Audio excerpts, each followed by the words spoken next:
Հարգելի դիտողներ, մինչ տեսանյութին անցնելը խնդրում ենք սեղմեք լայք և բաժանորդագրվեք մեր ալիք։ Եղբորիցս հետո իրար պահեցին, այդ ոգևորությունը չքանդվեց, ավելի ուժեղացավ։ Լիլի Էլբակյանը բացահայտում է էլբակյանների սերը կադրից դուրս։ Կադրից դուրս նրանք այնպիսին են, ինչպես կադրի ներսում։ Նրանց սերն աստվածային է ու չկա ոչ մի կեղծավորություն։ Սա այն դեպքերից է, որ ամեն մեկն ուզում է, որ դիմացինի համար լավ լինի ու մտածում է դիմացինի մասին։ Թերթ M-Life-ի հետ զրույցում շնորհավորելով ծնողներին Էլբակյանների ամուսնության 44-ամյակի առթիվ անկեղծացավ դերասանուհի, ռեժիսոր Լիլի Էլբակյանը։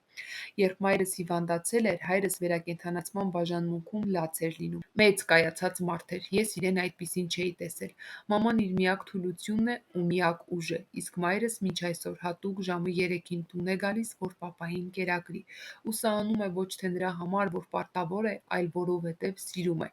Իրենք երկուսով ամեն հարցում միասին են։ Մեկ-մեկ կատակով ասում եմ՝ երկուսով իմ դեմ կամ երկուսով իրար համար։ Իրենք ամեն հարցում միմյանց հասկանում են, թե ստեղծագործական կյանքում, թե ուղղակի կյանքում, նայում են մի ուղղությամբ։ Մաման միշտ ասում է, եթե ես չլինեի, պապան այսքան առողջ չէր ապրի ու դա իրոք էդպես է։ Թերթ M-Life-ի հետ զրույցում բացահայտել է Լիլի Էլբակյանը։ Նա նաև պատմեց, որ եղբոր Էդգար Էլբակյանի կորստից հետո ծնողները միմյանց ուժ տալով կարողացան ոտքի կանգնել ու շարունակել ապրել։ Եղբորիցս հետո իրենք իրար պահեցին ու միասին անցան բարդ փուլը։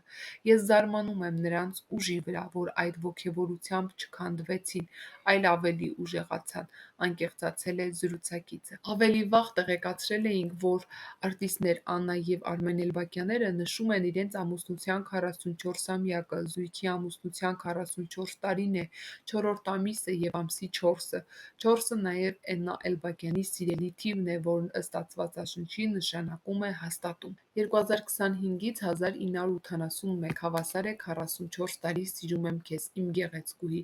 Օրվա առիթով կնոջ Աննա Էլբակյանի սիրո խոստովանություններ արել Արմեն Էլբակյանը։